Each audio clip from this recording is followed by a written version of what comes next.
1986, 15 children boarded a school bus for a field trip and were never seen again. No crash, no wreckage, no trace. But nearly 4 decades later, when a forgotten bus is found buried deep in the woods of Morning Lake, so is a survivor. And what she remembers will unravel a truth more terrifying than anyone imagined. Before we start, hit subscribe to help uncover stories they tried to bury, and make sure no name stays forgotten. The fog had settled thick over Halstead County like a lid no one dared lift. It clung to the pines, curled under porch lights, and silenced the sound of tires on asphalt. You could drive a whole mile and not realize you passed your own childhood. That's how memories vanished around here, quietly and without protest. It was just past 7 a.m. when the call came. Deputy Sheriff Lana Whitaker had just poured her first coffee when the dispatch crackled through. Possible discovery out by Morning Lake Pines. Construction team digging for septic tank unearthed what they think is a school bus. Plates match a long-closed case. Lana stood frozen in the silence of her kitchen, the mug warming her palm.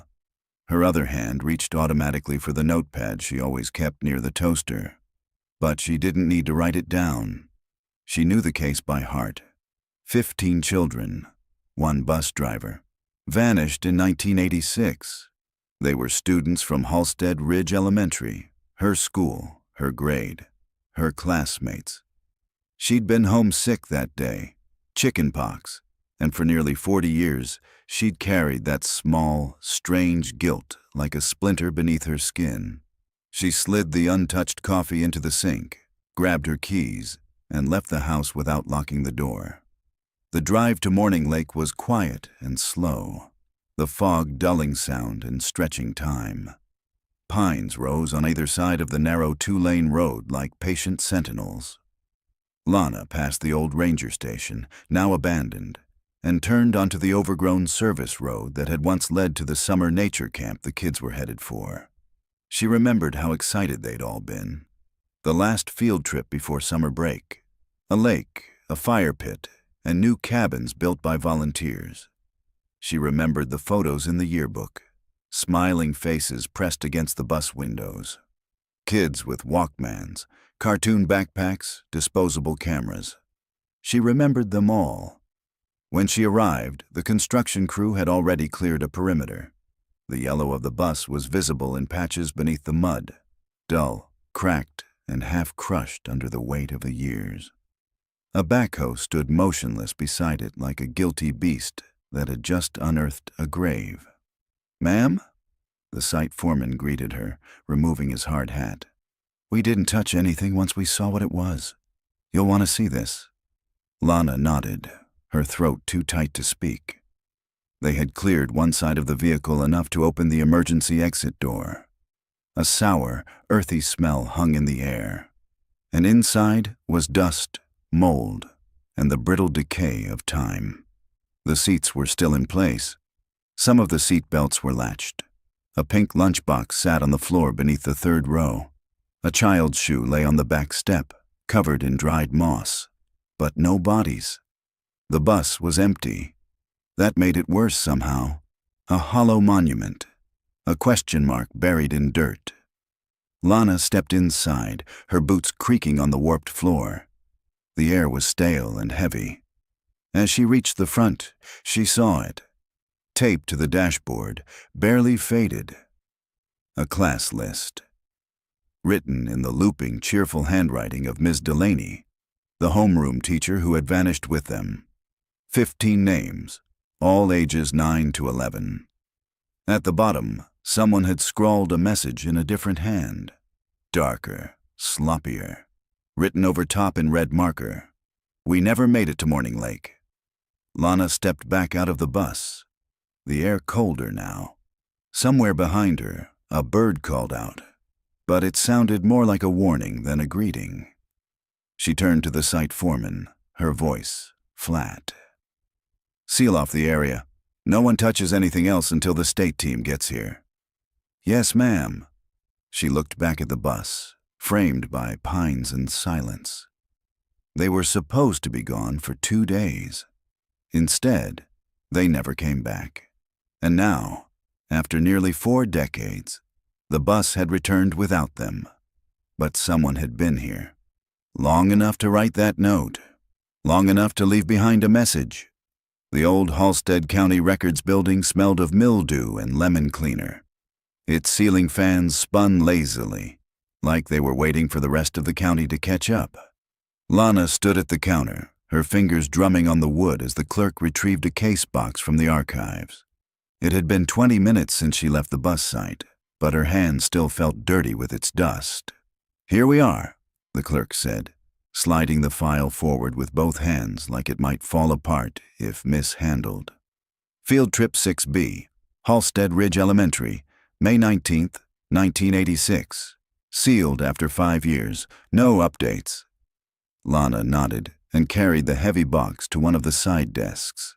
She opened the lid slowly, as if afraid something would leap out.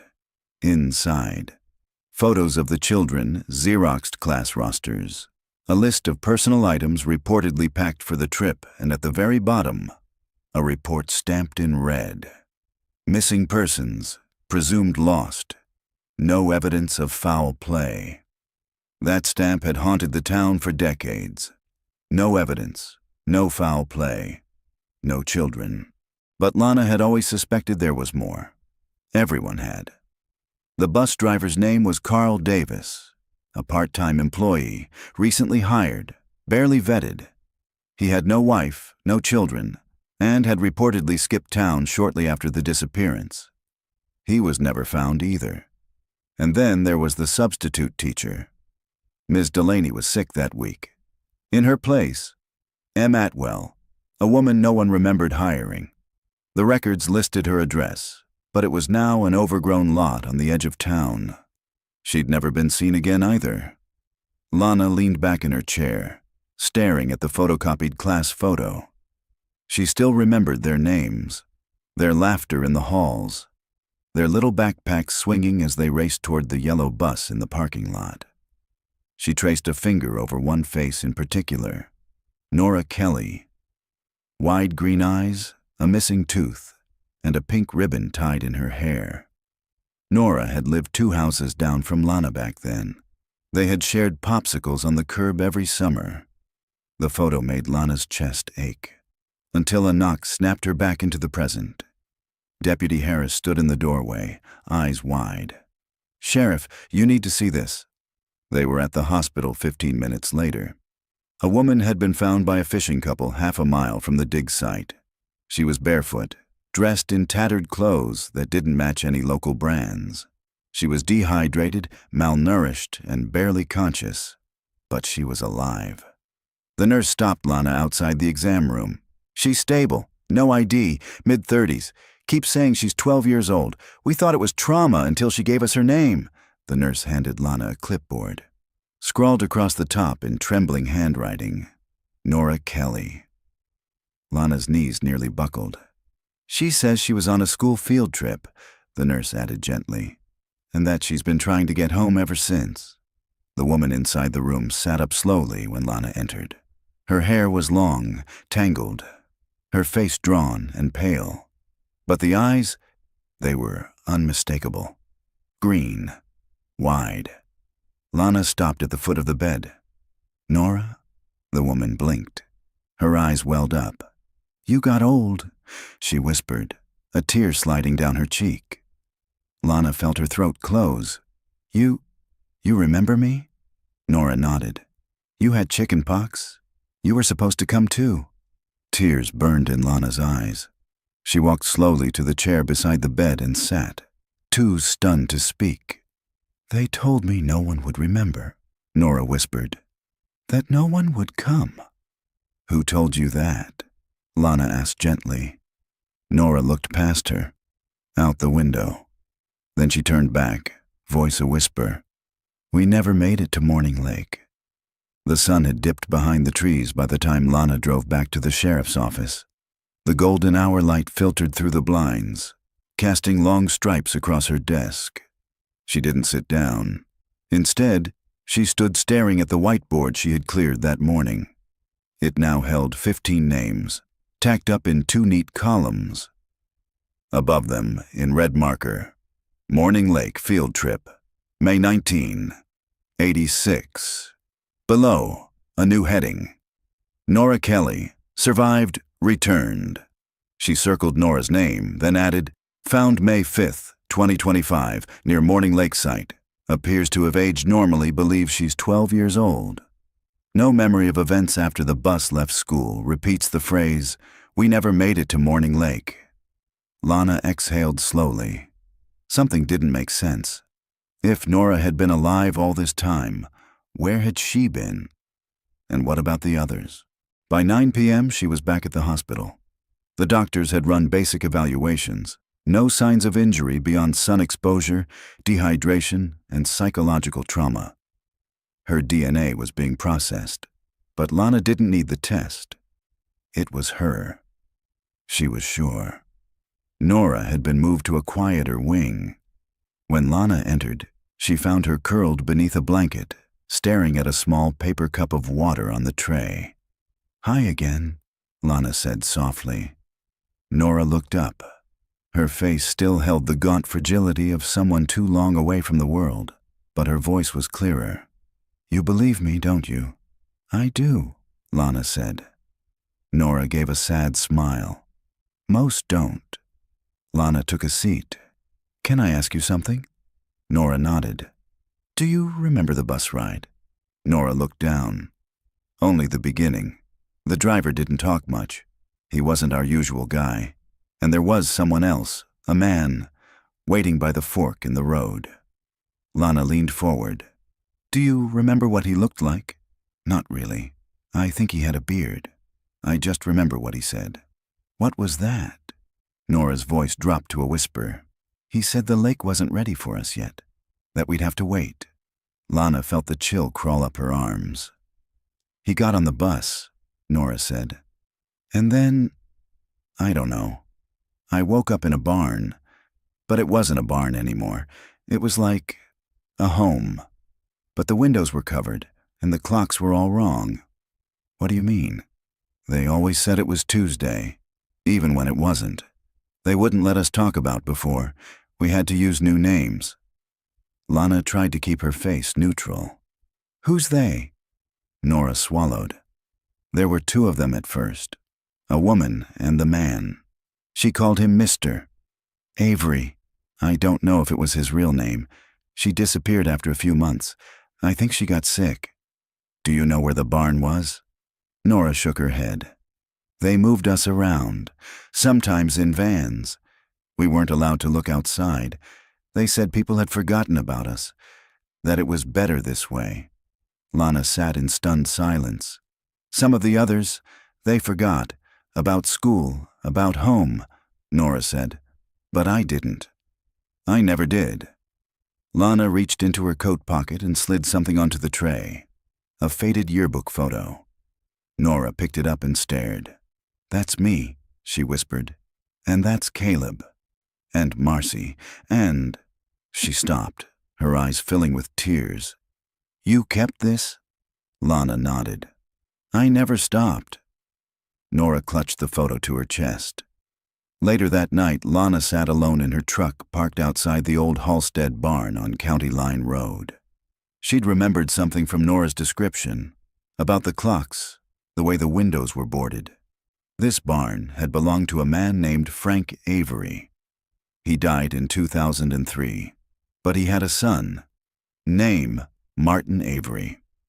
Last known address, unknown. Lana stepped out of the truck and stared at the silhouette of the barn in the moonlight. The wind rustled the grass. A loose door creaked softly. She moved toward the side of the building, her flashlight casting long shadows across the dry wood. Something glinted near the base of the barn wall. Metal. She crouched and found it. A small bracelet tangled in the weeds. She picked it up. Plastic. Faded purple. Etched with a child's name in blocky handwriting, K-I-M-I. Lana's breath caught.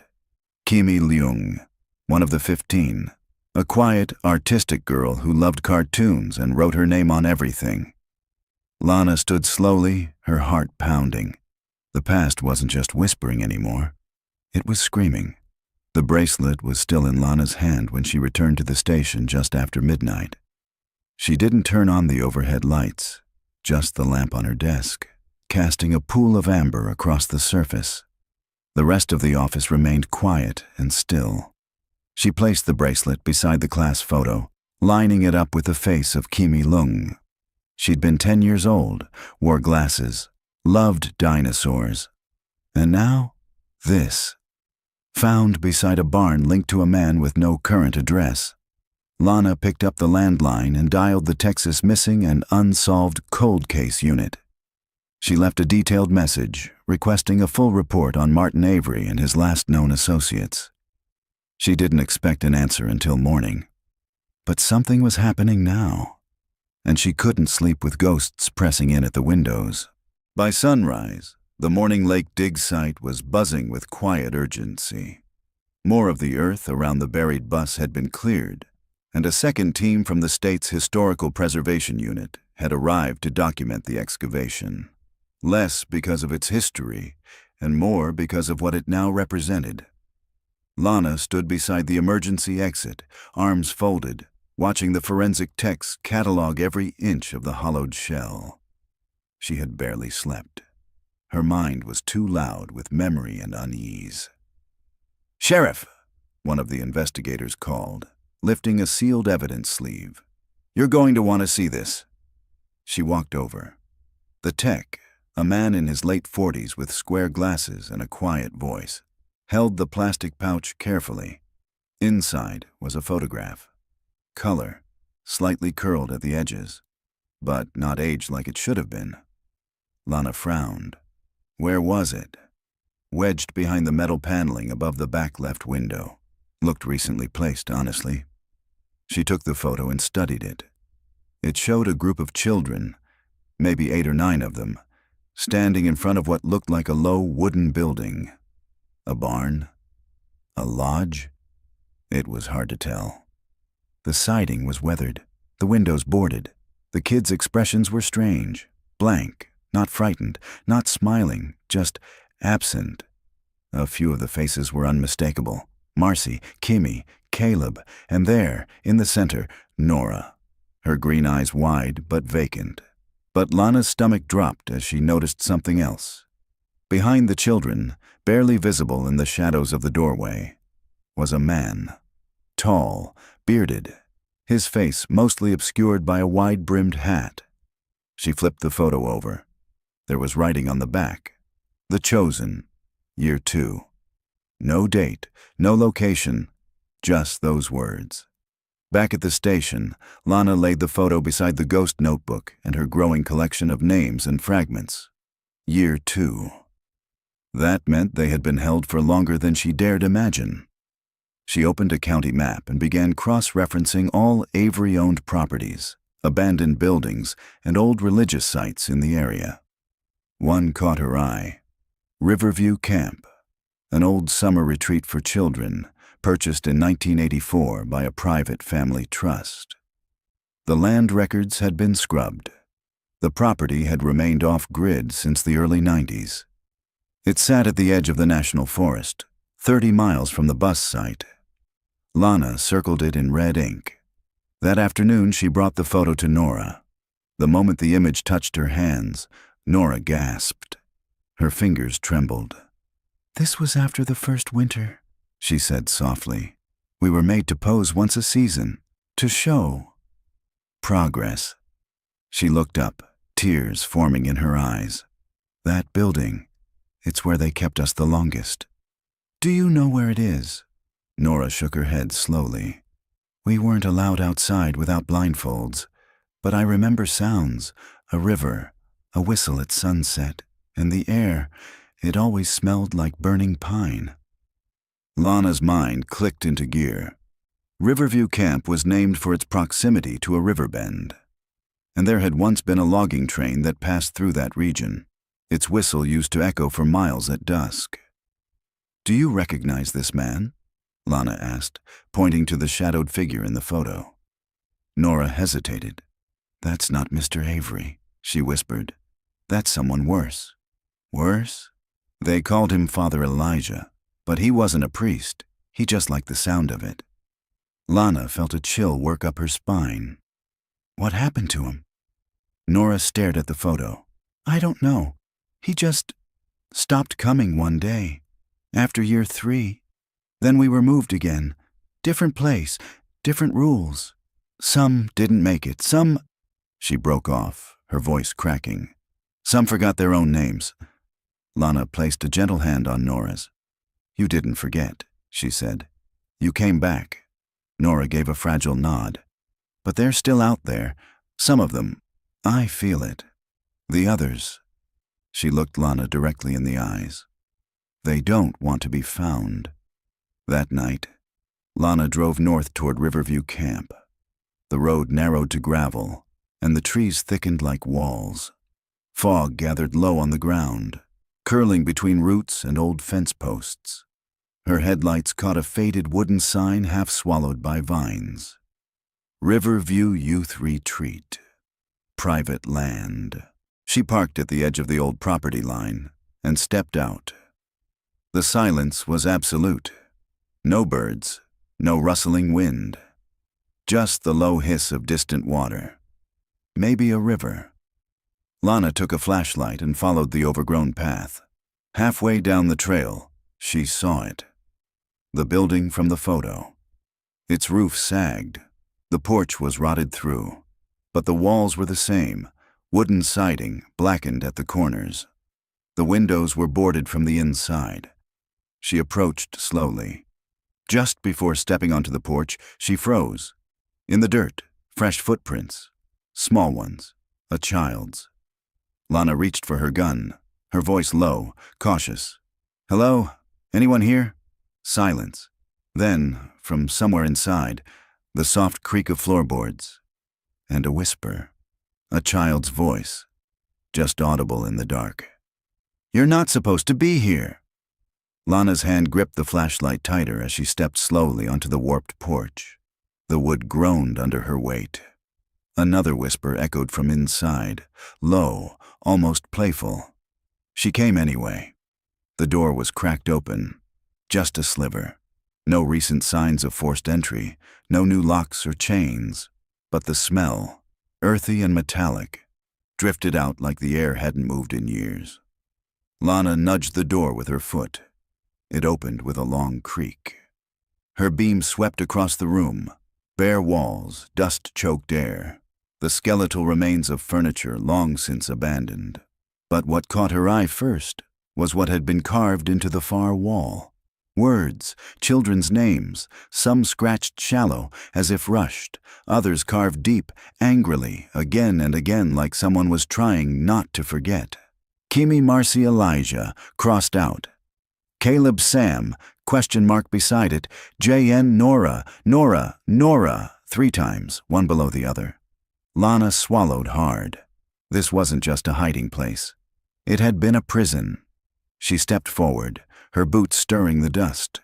The wood beneath her creaked but held. She passed what had once been a table, now splintered and tipped against a wall. There was something beneath it. She crouched. A box, metal, rusted at the edges, but intact. She pried it open slowly. Inside were papers, yellowed and damp. But on top, a thin stack of Polaroids, bound by a rubber band. She lifted them out. Children again. But not posed this time. These were candid, taken from angles that made them feel wrong. Some were sleeping, some eating. One was crying in the corner of a narrow, windowless room. Each photo had a name written on the back, but not their real names. Dove, Glory, Silence, Obedience. The last photo was different. A child standing alone by a tree. Her face turned away, but her left arm was visible, and Lana saw what she was meant to. A bracelet, purple, plastic, the same kind she had found near the barn. Kimi. She flipped the photo. Disobeyed! Suddenly a soft creak behind her. Lana stood quickly, flashlight darting across the room. Hello? She called out. I'm not here to hurt anyone. I'm here to help. Silence, and then, softly from the second floor above, You're not like them. Lana turned toward the staircase, old and brittle but still holding. Slowly, she climbed each step, her breath shallow, hand hovering near her sidearm. At the top landing, she paused. One of the doors at the end of the hall was slightly open, a faint flicker of candlelight visible through the gap. She moved toward it. Inside, the air was warmer. Someone had been here. The walls were covered in children's drawings, charcoal and pencil, crude but deliberate. She scanned them, heart thudding. One drawing showed a line of children walking in the woods. Another, a man with no face, arms stretched wide like wings. A third showed a school bus, in flames, and on the ground below it, a row of small, identical headstones. Lana stepped back, dizzy. Her light shook in her hand. Then she heard it again. That voice, quiet and close. They told us not to draw. But we did anyway. She turned, and there he was. A boy, no older than 10, standing barefoot in the doorway, eyes dark, hair shaggy, pale, thin, dirt smudged across his cheek. "Who are you?" Lana asked, gently lowering the flashlight. The boy didn't answer right away. Then, "They called me Jonah, but that wasn't my name." Lana crouched, her voice steady. "Do you remember your real name?" He hesitated, then shook his head. "They took it." She nodded slowly. "It's okay. You don't have to remember it right now. Are you here to take me away?" "I'm here to help," Lana said softly. "Are you alone?" Jonah looked at the floor. "No." He pointed behind her, toward the wall behind the old metal bunk beds. Lana stood and followed his gaze. There, etched faintly into the floorboards, nearly covered by dust, were more names. But these weren't carved by hand. They had been burned into the wood, with heat or time or something she couldn't quite explain. The wood around them was scorched, and beneath them, in black ink, was written, "Names we must not forget." There were 12 names. 3 were circled, and the rest were crossed out. Lana sat with Jonah in the back of her SUV, the boy wrapped in a heavy blanket, silent except for the soft rustle of the emergency thermal foil crinkling with each movement. His eyes, gray, distant, and far older than any 10-year-old's, stared out the window as if waiting for something to leap from the trees. They hadn't spoken much on the drive back. He hadn't asked where they were going. He hadn't asked why she had come. Only one thing seemed to matter to him. Are the others coming back too? Lana hadn't answered, because she didn't know. At the station, she gently ushered him into the back office, one she rarely used, and pulled the blinds shut. A local social worker was on her way, but Lana had insisted on being the one to talk to him first. She brought him a juice box, an old wool hoodie, and a set of photos she printed from the original yearbook, laminated and faded from time. Jonah sat with the photos in his lap. He traced a small finger over each face. "I remember her," he whispered. "That's Marcy." Then he tapped another. "And him, Sam. He always got in trouble. He wasn't good at staying quiet." He pointed to one more, Lana's own childhood face. "You were supposed to come." She smiled faintly. "I was, but I got sick." Jonah tilted his head. "That's lucky." Meanwhile, across town, the forensics team called in a discovery. They had found another photo buried beneath the rear floor panel of the bus, this one partially burned. It showed 4 children seated around a campfire. One of them, facing the camera directly, had dark skin and short hair. In the bottom corner, written in marker, "He stayed." He chose to stay. Lana stared at the photo. Something tugged at the edge of her memory. She pulled up the old roster again, mentally reviewing each name until she paused at one. Aaron Devlin. Age 11 at the time of the trip. Quiet, bright, a gifted chess player, always reading books far beyond his grade. She checked the county database. There was an A. Devlin listed in the town's electrical department. Age 49. No high school record on file prior to 1990. Moved into Halstead in 2004. Lived alone in a trailer outside of town. No listed next of kin. Lana stood slowly. She didn't believe in coincidences anymore. The trailer was perched at the edge of a gravel lot, half buried by pine needles, the door rusting at the hinges. A single bulb above the porch flickered faintly as Lana pulled up. She knocked once. No answer. She knocked again. This time, a voice answered. Low, calm. I knew someone would come eventually. The door opened. The man who stood there looked older than his years. Gray streaks at the temples, eyes sharp and unreadable. He wore a simple shirt, flannel jacket, and work jeans. But there was something about the way he stood. Still, like someone waiting for judgment. Aaron Devlin? Lana asked. He didn't respond right away, then nodded once. I remember you, he said softly. You used to wear braids and a jean jacket with patches. Lana blinked. You remember me? We were in the same class. You had a green backpack with a silver zipper that always got stuck. Her heart skipped. Why didn't you come forward? Aaron stepped aside. Because not everyone wanted to leave. Inside, the trailer was meticulously clean. Sparse. A chessboard sat on a small coffee table. Bookshelves lined the walls, everyone filled with books on psychology, memory, and group behavior. I left the sanctuary in 1991, Aaron said, sitting carefully on the edge of the couch. I was 16. They let me go. Let you? I was the one who stayed when others tried to escape, the one who helped them keep order. I believed in it. For a long time, I thought it was safe there. Lana sat across from him, listening. But then things changed, he continued. After year 4, the group splintered. Elijah disappeared. The others began to rebel. Marcy ran. Caleb tried to fight back. I stayed. Not because I agreed, but because I was afraid of the outside. Lana's voice was steady. You could have helped find them. I was told the world had forgotten us, that our families had moved on. His voice broke slightly. When I finally left, I didn't know how to be anything other than quiet. He looked at her. But if you're here now, someone else must have come back. Lana nodded. Nora. Aaron's eyes flickered. She remembered? He whispered. After all this time? She never forgot. Aaron looked away toward the window, where dusk was just beginning to touch the treetops. I know where the others might be, he said.